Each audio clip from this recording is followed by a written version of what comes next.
Excuse-moi, tu peux me prêter une épingle, s'il te plaît, pour que j'éclate ta bulle? Tu n'as même pas remarqué que ces dernières années, ce sont plus d'une centaine de médecins qui ont été assassinés parce qu'ils préféraient utiliser les plantes que les médicaments poisons. Ah bon, t'avais pas remarqué? Eh ben, installe-toi que j'éclate ta bulle. Générique.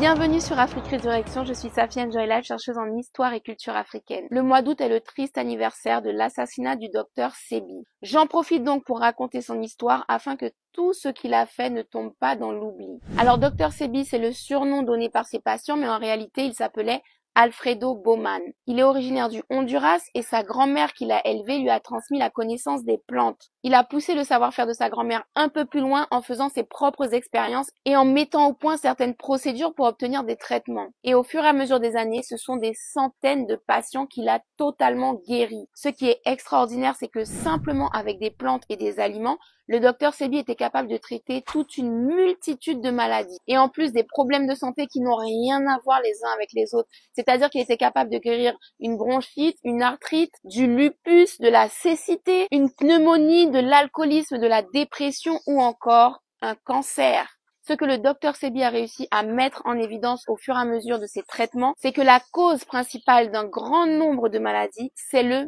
mucus.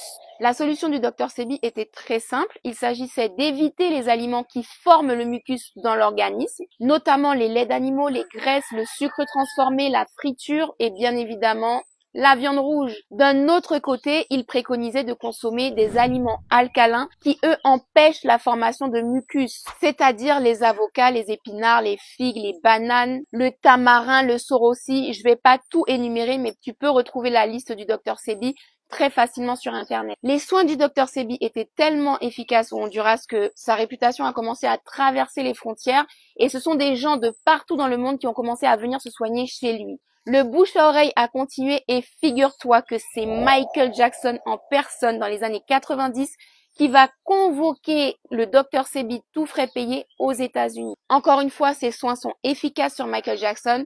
Donc là, il va se faire connaître auprès de tout Hollywood et c'est John Travolta, Steven Seagal, Eddie Murphy, Erykah Badu et plein d'autres célébrités qu'il va soigner. À partir de là, le docteur Sebi est de plus en plus invité sur des plateaux télé et sa célébrité commence à sérieusement inquiéter l'industrie pharmaceutique. Effectivement, les traitements du docteur Sebi ne coûtent quasiment rien. Il s'agit juste de manger sainement, de consommer des plantes qu'on peut ramasser dans n'importe quel jardin et de boire beaucoup d'eau. Et pour l'industrie pharmaceutique, si les gens sont moins malades ou si lorsqu'ils sont malades, ils préfèrent utiliser des plantes que les médicaments qui coûtent très cher, ça devient un problème financier. Du coup, les laboratoires pharmaceutiques attaquent en justice le docteur Sebi sous prétexte qu'il exerce aux États-Unis sans licence. Sauf que le docteur Sebi et ses avocats réussissent à prouver que ces traitements sont efficaces. Ce sont plus de 70 patients qui vont venir témoigner à la barre, dont beaucoup de célébrités, pour dire que les traitements du docteur Sebi leur ont réussi.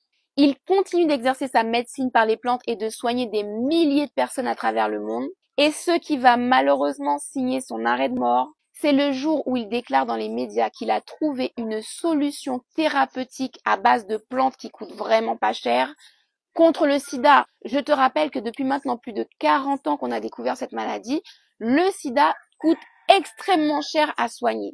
C'est donc une maladie qui rapporte des milliards de dollars chaque année à l'industrie pharmaceutique. Écoute bien ce qui va se passer. Le docteur Sebi fait son annonce début 2016. En juin 2016, le mois suivant, il est arrêté au Honduras pour un prétexte complètement absurde. Il est placé en prison alors qu'il a 82 ans. Et le 6 août 2016, c'est-à-dire 2 mois après, il est déclaré mort d'une soi-disant pneumonie. Bizarrement, pendant les 2 mois où il a été incarcéré, sa famille n'a pas été autorisée à le visiter, ni ses avocats. Une autopsie a été réalisée, mais les résultats n'ont jamais été divulgués. Donc bref, tu l'as compris, le docteur Sebi est mort très étrangement entre les mains des autorités du Honduras.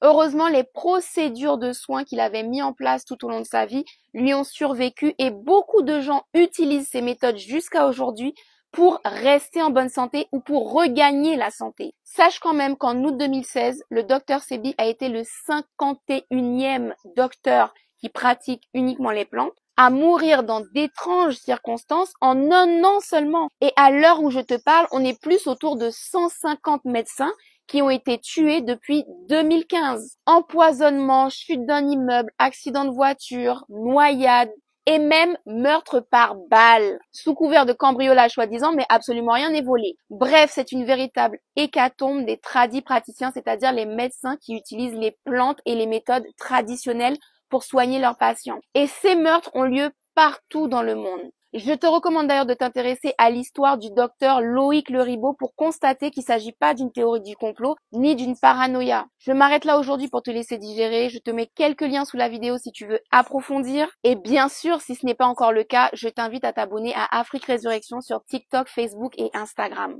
On se retrouve très prochainement pour une nouvelle chronique.